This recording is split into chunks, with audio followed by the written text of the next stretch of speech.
الحمد للہ رب العالمین والصلاة والسلام علی خاتم النبیین اما بعد فاعوذ باللہ من الشیطان الرجیم بسم اللہ الرحمن الرحیم۔ امیر اہل سنت سے شاعری کے بارے میں سوال جواب۔ یہ مضمون امیر اہل سنت دامت برکاتہم العالیہ کی کتاب کفریہ کلمات کے بارے میں سوال جواب اور ملفوظات امیر اہل سنت کی مختلف قسطوں سے لیا گیا ہے۔ دعائے جانشین امیر اہل سنت، یا اللہ پاک جو کوئی 17 صفحات کا رسالہ شاعری کے بارے میں سوال جواب پڑھ یا سن لے، اسے فضولیات سے بچا کر اپنے اور اپنے محبوب صلی اللہ علیہ وآلہ وسلم کے ذکر میں مشغول رہنے والی زبان عطا فرما۔ آمین بجاہ خاتم النبیین صلی اللہ علیہ وآلہ وسلم۔ درود شریف کی فضیلت امیر المومنین مولا کائنات علی المرتضیٰ شیر خدا رضی اللہ عنہ فرماتے ہیں، جب کسی مسجد کے پاس سے گزرو تو رسول اکرم نور مجسم صلی اللہ علیہ وآلہ وسلم پر درود پاک پڑھو۔ صلو علی الحبیب صلی اللہ علی محمد۔ شاعری کے خواہش مندوں کے لیے مدنی پھول۔ سوال: کوئی اسلامی بھائی حضور علیہ السلام کی شان میں اشعار لکھنا چاہتا ہے تو اسے کس چیز کا خیال رکھنا چاہیے اور کس طرح کے الفاظ استعمال کرنے چاہیے؟ جواب: اول تو مشورہ یہی ہے کہ اشعار لکھنے کا شوق پیدا نہ کریں، کیونکہ علم عروض باقاعدہ شاعری کا ایک مشکل فن ہے۔ نیز حمد، نعت، صحابہ کرام و اہل بیت رضی اللہ عنہم اور بزرگان دین رحمت اللہ علیہم کی منقبت کے اشعار لکھنے کے لیے قرآن و حدیث پر نظر ہونے کے ساتھ ساتھ الفاظ کا بہت سارا ذخیرہ، فن میں مہارت اور بہت سارا علم چاہیے۔ میں نے عوام میں سے بہت سے لکھنے والے اور والیوں کے کلام دیکھے ہیں جن میں اوٹ پٹانگ باتیں ہوتی ہیں، نہ ردیف کا بھان یعنی دھیان ہوتا ہے، نہ قافیہ کا کچھ عطا پتہ، اور نہ ہی وزن صحیح ہوتا ہے۔ اس کے برعکس جو واقعی شعراء ہوتے ہیں وہ فن عروض کا تو خیال رکھ لیتے ہیں، لیکن ان سے بھی شرعی معاملات میں گڑبڑ ہو جاتی ہے۔ لہذا عالم دین، ماہر فن اور اچھا خاصا علم رکھنے والے شخص کا شاعری کرنا ہی سمجھ آتا ہے۔ بہرحال اگر کوئی عام آدمی شاعری کرتا ہے تو اسے چاہیے کہ وہ اپنے اشعار کو کسی ماہر فن عالم دین کو چیک کروائے اور ان کی ہدایات پر عمل کرے۔ شاعری کا شوق یا شہرت کی ہوس۔ یاد رکھیے، شاعری بہت مشغول کرنے والا کام ہے۔ اس میں بندہ واہ واہ سے بچ نہیں سکتا ہے اور حب جاہ میں جا پڑتا ہے۔ جسے اللہ پاک بچائے وہی بچ سکتا ہے۔ میں آپ کو اس کی مثال دیتا ہوں۔ جیسے کوئی شخص کلام لکھتا ہے تو وہ اس میں اپنا مقطع ضرور لکھے گا، یعنی کلام کا سب سے آخری شعر جس میں شاعر اپنا تخلص بیان کرتا ہے۔ اب اگر کسی نے اس شاعر کا کلام پڑھا اور اس میں مقطع نہیں پڑھا تو اس شاعر کو قلبی طور پر رنج و صدمہ ہوگا، بلکہ اگر اس سے برداشت نہ ہوا تو وہ بول بھی دے گا کہ بھائی مقطع تو پڑھیں تاکہ پتہ چلے کہ یہ کلام ماں بدولت نے لکھا ہے۔ ظاہراً اس نیت میں فساد موجود ہے۔ پھر مقطع میں نام نہ ڈالنا بھی بہت بڑی آزمائش ہے کہ اگر شاعر اپنا نام نہیں ڈالتا تو اسے یہ بات تنگ کرے گی کہ لوگوں کو پتہ کیسے چلے گا کہ یہ کلام میں نے لکھا ہے۔ البتہ اس بات کا خیال ضروری ہے کہ میرے ان مدنی پھولوں کو بزرگوں پر قیاس نہ کیا جائے۔ جیسے سرکار اعلیٰ حضرت امام احمد رضا خان رحمت اللہ علیہ نے مقطع میں رضا لکھا، اسی طرح دیگر بزرگوں نے بھی اپنے کلاموں میں نام ڈالے ہیں۔ یاد رکھیے، ہمارے بزرگان دین سراپا اخلاص ہوتے تھے، ہمارا اتنا ظرف کہاں ہے۔ بعض بزرگوں نے اپنی لکھی ہوئی کتابوں پر اس خوف سے اپنا نام نہیں لکھا کہ کہیں قیامت کے دن یہ نہ کہہ دیا جائے کہ تم نے کتاب اس لیے لکھی تھی تاکہ تمہارا نام مشہور ہو جائے، سو تمہارا نام ہو گیا، تمہاری واہ واہ بھی ہو گئی، اب تمہارے لیے کچھ نہیں ہے، پھر ایسوں کو اوندھے منہ جہنم میں ڈال دیا جائے گا۔ حدیث شریف میں 3 افراد کی طرف اشارہ ہے، یعنی عالم، سخی اور راہ خدا میں شہید ہونے والا، کہ ان تینوں سے ان کے اعمال کے بارے میں پوچھا جائے گا تو یہ سب اپنے اپنے طور پر اللہ پاک کی نعمتوں کا اقرار کریں گے اور اس کا شکر ادا کریں گے اور بتائیں گے کہ ہم نے یہ خدمت کی، یہ سخاوت کی، یہ کیا، وہ کیا۔ پھر ان سے کہا جائے گا کہ تم نے یہ سب کچھ اس لیے کیا تاکہ تمہیں عالم، سخی اور بہادر کہا جائے، وہ تو کہہ لیا گیا، پھر انہیں جہنم میں ڈال دیا جائے گا۔ حضرت مفتی احمد یار خان رحمۃ اللہ علیہ اس حدیث پاک کے تحت فرماتے ہیں کہ یہ ہر عمل کے لیے ہے۔ ہر ایک غور کرے کہ نام کے لیے عمل کرنے والوں کے ساتھ کیا ہوگا۔ واقعی نام کی شہرت میں بڑی لذت ہوتی ہے۔ یہی وجہ ہے کہ بعض لوگ عطیات اور ڈونیشن دیتے ہیں تو ان کی خواہش ہوتی ہے کہ ان کے بارے میں ٹی وی اور اخبار پر خبر آنی چاہیے کہ ماشاء اللہ موصوف نے اتنا اتنا چندہ اور ڈونیشن دیا ہے۔ کرنے والے یہ سب کرتے ہیں، علل اعلان کرتے ہیں۔ اب اللہ پاک بہتر جانتا ہے کہ کس کی کیا نیت ہے۔ ہم کسی کی نیت پر حملہ نہیں کر سکتے، لیکن بعض اوقات واضح قرینہ ہوتا ہے کہ چندہ دینے والا فلاں شخص اپنی واہ واہ چاہتا ہے، لیکن خیال رہے کہ بعض اوقات قرینہ غلط ثابت ہوتا ہے، لہذا کسی کو اپنی طرف سے قرینے نکالنے کی ضرورت نہیں ہے۔ ہمیں صرف حسن ظن رکھنا چاہیے، اسی میں عافیت ہے۔ خدا کی رضا کی چاہت یا داد و تحسین کی تمنا۔ اسی طرح مصنف بھی غور کرے، شاعر بھی غور کرے، مبلغ بھی غور کرے، مدنی قافلے کا مسافر بھی غور کرے۔ یہ ایک سانس میں اپنی کارکردگی دے رہے ہوتے ہیں۔ کوئی کہتا ہے میں نے 12 ماہ میں سفر کیا، کوئی کہتا ہے 25 ماہ سفر کیا، تو کوئی کہتا ہے میں تو ہوں ہی وقف مدینہ۔ یہ یقیناً سعادت کی بات ہے۔ میں ان کے بارے میں یہ نہیں کہہ رہا کہ یہ لوگ ریاکار ہیں، لیکن ان کو اپنے دل پر غور کر لینا چاہیے کہ میں یہ کیوں کہہ رہا ہوں۔ اگر ان کی یہ بات سن کر کسی نے کہہ دیا کہ واہ بھائی آپ نے تو بڑی قربانی دی ہے، آپ کی کیا بات ہے۔ اسی طرح مبلغ کا بیان سن کر کسی نے کہا کہ آپ تو واقعی بہت اچھا بیان کرتے ہیں، یا کسی نے سبحان اللہ کہہ دیا۔ اسی طرح نعت خواں سے نعت سن کر کہہ دیا کہ واہ سبحان اللہ آپ کی کتنی پیاری آواز ہے، یا کہہ دیا کہ آپ نے کتنی پیاری آواز پائی ہے، تو ان لوگوں کے دل میں کیا خیال پیدا ہوتا ہے۔ کہیں لوگوں کا ان کے لیے تعریفی جملے کہنا ان کے لیے پگار یعنی اجرت کی حیثیت تو نہیں رکھتا۔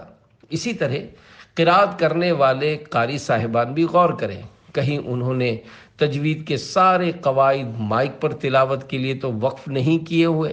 جب یہ اپنی نمازیں پڑھتے ہیں اس میں قواعد تجوید کا خیال رکھتے ہیں، کہیں یہ سارے قواعد کا لحاظ صرف عوام سے داد و تحسین وصول کرنے اور واہ واہ سننے کے لیے تو نہیں کرتے۔ یاد رکھیے میری ان تمام باتوں کا مطلب ہرگز یہ نہیں ہے کہ اگر کوئی قاری صاحب اچھی تلاوت کریں تو ان کو یہ کہا جائے کہ یہ تو عوام کو دکھانے کے لیے اس طرح پڑھ رہے ہیں، یا ان کے دل میں اخلاص نہیں ہے وغیرہ۔ ظاہر ہے کسی کو بھی اس طرح بدگمانی کرنے اور دوسروں پر حکم لگانے کی اجازت نہیں ہے۔ یاد رکھیں اللہ پاک کو سب پتہ ہے۔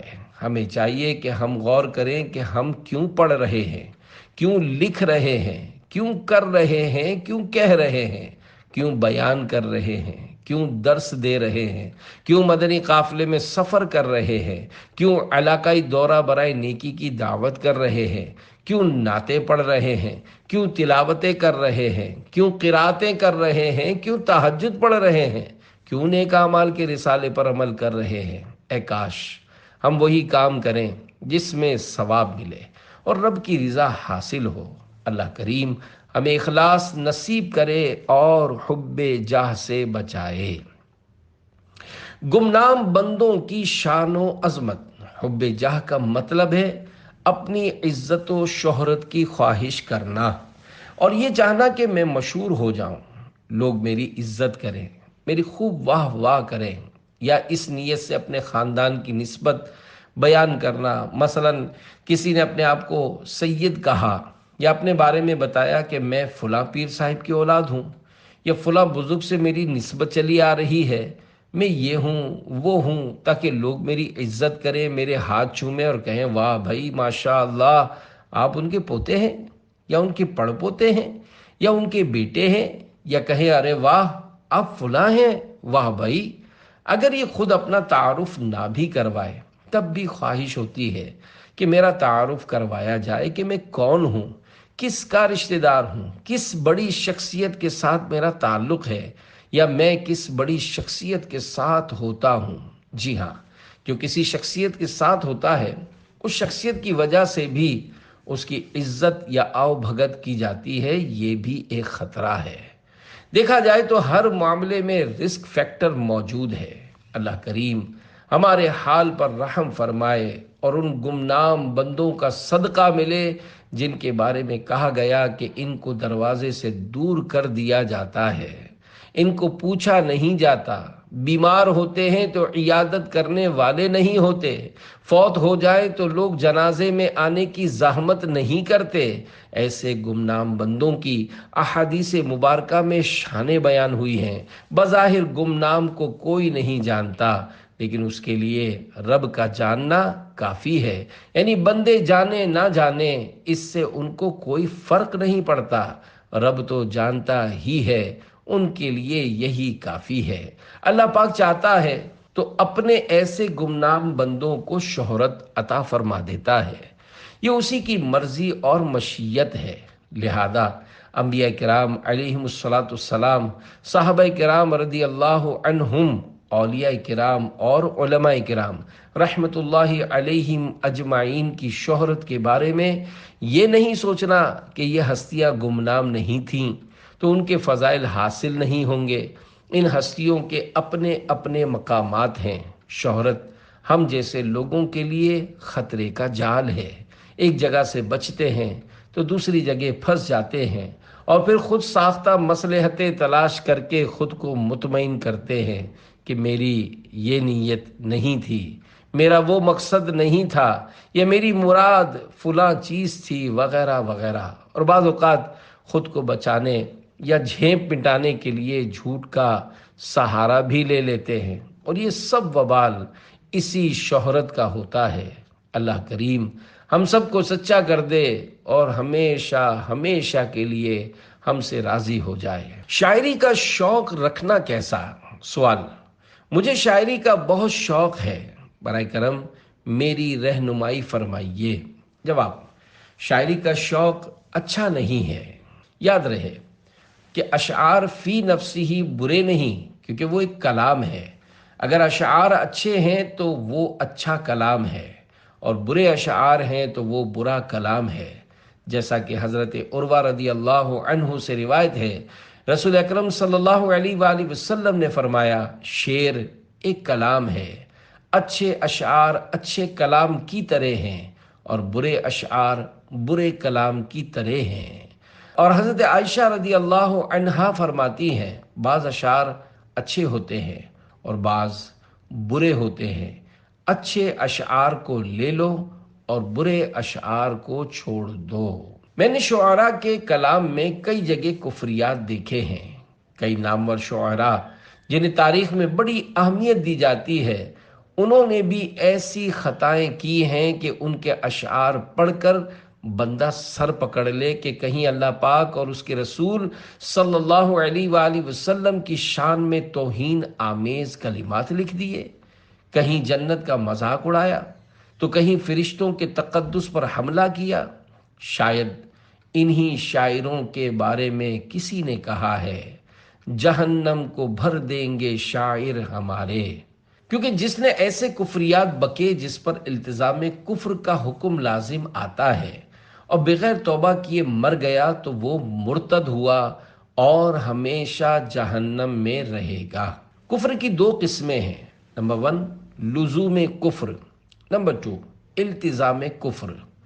لزوم کفر یہ ہے کہ جو بات کہی وہ عین کفر نہیں مگر کفر تک پہنچانے والی ہوتی ہے، اور التزام کفر یہ ہے کہ ضروریات دین یعنی وہ مسائل دین جن کو ہر خاص و عام جانتا ہو، ان میں سے کسی چیز کا واضح طور پر خلاف کرنا، یہ قطعاً اجماعاً یعنی قطعی طور پر بالاتفاق کفر ہے، اگرچہ خلاف کرنے والا کفر کے نام سے چڑھتا اور کمال اسلام کا دعویٰ کرتا ہو۔ مزید معلومات کے لیے دعوت اسلامی کے مکتبۃ المدینہ کی کتاب کفریہ کلمات کے بارے میں سوال جواب کا مطالعہ کیجیے۔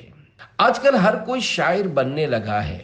بہت سے ایسے ڈمی شاعر جنہیں شعر کہنا ہی نہیں آتا، ان کے بارے میں کسی شاعر نے ایک شعر کہا ہے، شاعری آتی نہیں پر شاعری کرنے لگے، شاعری چارہ سمجھ کر سب گدھے چرنے لگے۔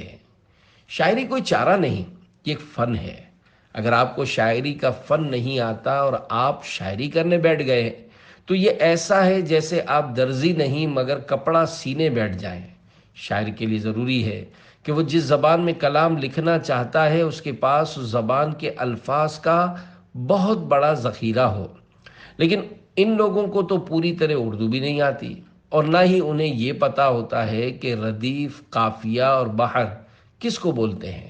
یہ لوگ کسی گانے یا نعت شریف کے وزن پر اشعار لکھ لیتے ہوں گے، یا پھر کوئی خوش الہان نعت خواں ہو تو وہ ترنم میں اشعار لکھ لیتا ہے، اور آواز اچھی ہو تو ترنم کی وجہ سے بے وزن اشعار بھی کھینچ تان کے پڑھ لیتا ہے، اور شاعری نہ جاننے والے لوگ اس کے کلام کو پڑھتے چلے جاتے ہیں۔ حالانکہ اس میں فن شاعری کی بہت غلطیاں ہوتی ہیں، لیکن انہیں بولے کون؟ اگر کوئی بول دے کہ تمہارا کلام اچھا نہیں تو پھر دیکھو کیسا تماشا کھڑا ہوتا ہے۔ سوال، نعتیہ شاعری کرنا کیسا ہے؟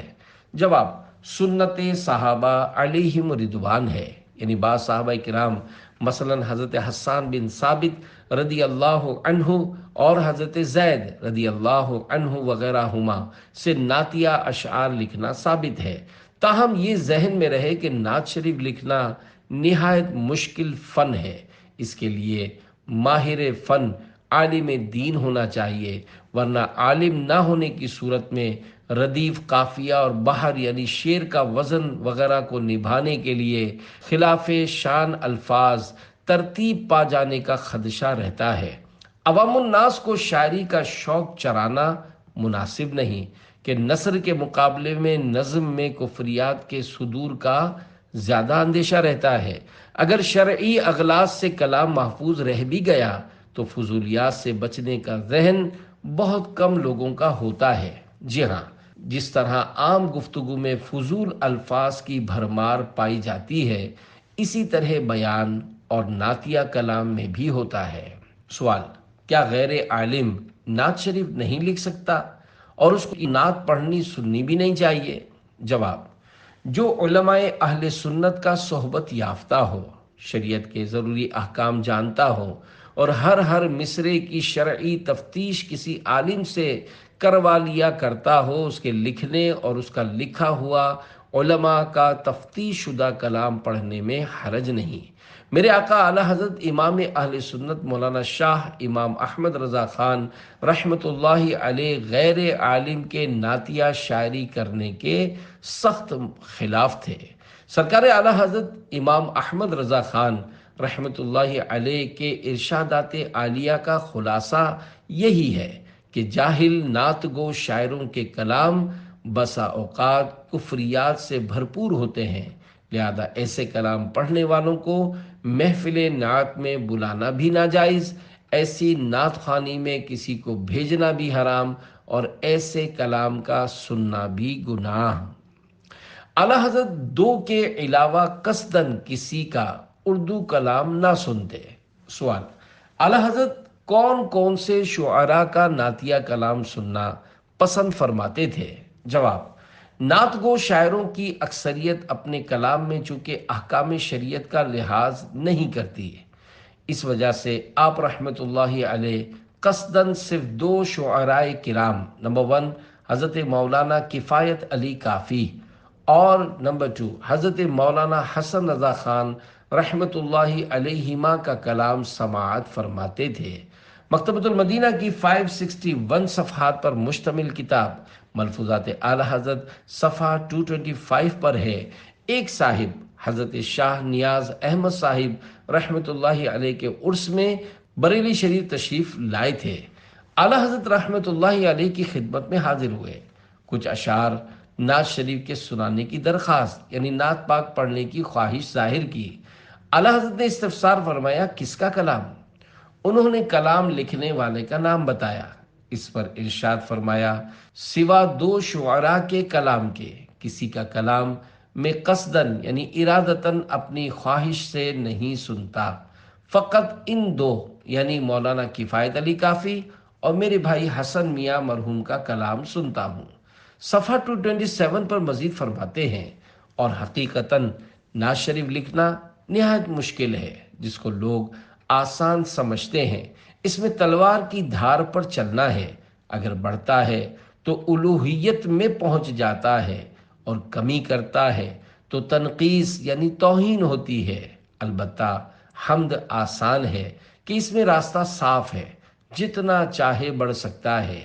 غرض حمد میں ایک جانب اصلاً حد نہیں، اور نعت شریف میں دونوں جانب سخت حد بندی ہے۔ نعتیہ شاعری ہر ایک کا کام نہیں۔ پیارے پیارے اسلامی بھائیوں، اگر کسی محفل میں غیر شرعی کلام پڑھا جا رہا ہو تو جو معلومات رکھتا ہو اس پر واجب ہے کہ اصلاح کرے، جبکہ یہ ظن غالب ہو کہ غلطی کرنے والا مان جائے گا، اور اگر ماننے کی امید نہ ہو تو فوراً اٹھ جائے۔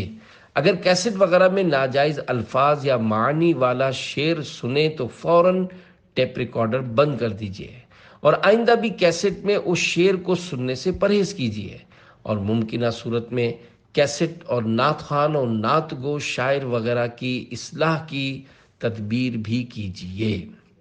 کس کس کا کلام پڑھنا چاہیے؟ سوال، کس کس شاعر کی لکھی ہوئی نعتیں پڑھنا سننا چاہیے؟ جواب، ہر اس مسلمان کی لکھی ہوئی نعت شریف پڑھنی سننی جائز ہے جو شریعت کے مطابق ہو۔ اب چونکہ کلام کو شریعت کی کسوٹی پر پرکھنے کی ہر ایک میں صلاحیت نہیں ہوتی، لہذا عافیت اسی میں ہے کہ مستند علماء اہل سنت کا کلام سنا جائے۔ اردو کلام سننے کے لیے مشورتاً نعت رسول کے 7 حروف کی نسبت سے 7 اسماء گرامی حاضر ہیں۔ نمبر 1، امام اہل سنت مولانا شاہ امام احمد رضا خان رحمۃ اللہ علیہ۔ نمبر 2، استاد زمن حضرت مولانا حسن رضا خان رحمۃ اللہ علیہ۔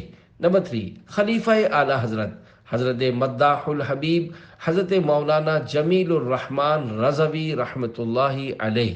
نمبر 4، شہزادہ اعلی حضرت تاجدار اہل سنت حضور مفتی اعظم ہند مولانا مصطفیٰ رضا خان رحمۃ اللہ علیہ۔ نمبر 5، شہزادہ اعلی حضرت حجت الاسلام حضرت مولانا حامد رضا خان رحمۃ اللہ علیہ۔ نمبر 6، خلیفہ اعلی حضرت صدر الافاضل حضرت علامہ مولانا سید محمد نعیم الدین مراد آبادی رحمۃ اللہ علیہ۔ نمبر 7، مشہور مفسر حکیم الامت حضرت مفتی احمد یار خان رحمۃ اللہ علیہ وغیرہ۔ سوال، کیا غیر عالم شاعر کا کلام پڑھنے سننے کی بھی کوئی صورت ہے؟ جواب، اگر غیر عالم شاعر کا کلام پڑھنا سننا چاہیں تو پہلے کسی ماہر فن سنی عالم سے اس کلام کی تصدیق کروا لیجئے۔ اس طرح انشاءاللہ الکریم ایمان کی حفاظت میں مدد ملے گی، ورنہ کہیں ایسا نہ ہو کہ کسی کفریہ شعر کے معنی سمجھنے کے باوجود اس کی تائید کرتے ہوئے جھومنے اور نعرہائے داد و تحسین بلند کرنے کے سبب ایمان کے لالے پڑ جائیں۔ غیر عالم کو نعتیہ شاعری سے اولاً بچنا ہی چاہیے، اور ان اہم مسائل کے علم سے قبل اگر کچھ کلام لکھ بھی لیا ہے تو جب تک اپنے تمام کلام کے ہر شعر کی کسی فن شعری کے ماہر عالم دین سے تفتیش نہ کروا لے، اس وقت تک پڑھنے اور چھاپنے سے مجتنب یعنی دور رہے۔ میرے آقا اعلی حضرت رحمت اللہ علیہ چونکہ پائے کے عالم دین تھے، آپ کے شعر کا ہر مصرع عین قرآن و حدیث کے مطابق ہوا کرتا تھا، لہذا بطور تحدیث نعمت اپنے مبارک کلام کے بارے میں ایک ربائی ارشاد فرماتے ہیں: ہوں اپنے کلام سے نہایت محظوظ، بے جا سے ہے المنت للہ محفوظ، قرآن سے میں نے نعت گوئی سیکھی، یعنی رہے احکام شریعت ملحوظ۔ خلاصہ، میں اپنے کلام سے خوب لطف اندوز ہو رہا ہوں، کیونکہ مجھ پر اللہ پاک کا احسان ہے کہ میرا کلام فضول باتوں سے محفوظ ہے۔ الحمدللہ میں نے قرآن پاک سے نعت گوئی سیکھی ہے، مطلب یہ کہ الحمدللہ میرا کلام شریعت کے عین مطابق ہے۔ سیدی احمد رضا نے خوب لکھا ہے کلام، ان کے سارے نعتیہ اشعار پر لاکھوں سلام۔ نعتیہ اشعار چیک کروائیے۔ سوال: علماء کرام سے اپنے نعتیہ اشعار چیک کروانا کیوں ضروری ہے؟ جواب: بعض اوقات شعراء بھی ایسی واہیات باتیں کرتے ہیں کہ بس ظاہر ہے یہ لوگ دنیاوی شاعر ہوتے ہیں، ان کو نعت لکھنے کا شوق چڑھتا ہے، یا حمد بیان کرنے کی خواہش ہوتی ہے، یا بزرگان دین کی منقبت لکھنے کی سوجتی ہے تو کچھ کا کچھ لکھ ڈالتے ہیں۔ یہ ان کی فیلڈ نہیں ہے، بلکہ علماء کرام کا شعبہ ہے۔ کسی بھی غیر عالم کا کام نہیں ہے کہ وہ نعت یا حمد وغیرہ لکھے۔ ظاہر ہے ان شعراء کو نہ اللہ پاک سے متعلق عقائد کی معلومات ہوتی ہے، نہ نبی کریم صلی اللہ علیہ وآلہ وسلم کے مقام و مرتبے کی پہچان۔ تو جب یہ شان مصطفیٰ بیان کرنے جاتے ہیں تو علم نہ ہونے کی وجہ سے توہین کر بیٹھتے ہیں، یا معاذ اللہ نعت کو الوہیت کے مرتبے پر لے جاتے ہیں، بلکہ کبھی تو صریح کفریات تک بھی کہہ جاتے ہیں، اور عوام ان کے کلام میں نعت سمجھ کر پڑھ رہے ہوتے ہیں۔ غیر عالم شاعر خود کو علماء کرام کا محتاج رکھے، ورنہ کفر میں جا پڑے گا اور معلوم بھی نہ ہوگا۔ شعراء حضرات مجھے اپنا مخالف نہ سمجھیں، نہ مجھ سے ناراض ہوں، نہ میرا آپ سے مقابلہ ہے، نہ میں کسی مشاعرے میں حصہ لیتا ہوں، اور نہ ہی میں زیادہ فن شاعری جانتا ہوں۔ بس تھوڑا بہت علم ہے جس سے گزارا ہو جاتا ہے، اور کلام لکھنے کے بعد حتی الامکان اسے چیک کرواتا ہوں۔ نعت میں لفظ تو یا تیرا کہنا کیسا؟ سوال: سرکار علی وقار صلی اللہ علیہ وآلہ وسلم کے لیے نعت میں تو یا تیرا کے الفاظ استعمال کرنا بے ادبی ہے؟ جواب: جی نہیں، اس لیے کہ تعظیم و توہین کا دار و مدار عرف پر ہوتا ہے، اور ہمارے معاشرے میں نعتیہ کلام میں ایسے الفاظ کے استعمال کو بے ادبی نہیں سمجھا جاتا، لہذا اس میں حرج نہیں۔ نعت لکھنا ایک فن ہے جس میں مختلف بحروں کے مخصوص اوزان پر الفاظ لائے جاتے ہیں، جس سے کلام میں حسن پیدا ہونے کے ساتھ ساتھ اسے طرز میں پڑھنا بھی آسان ہو جاتا ہے۔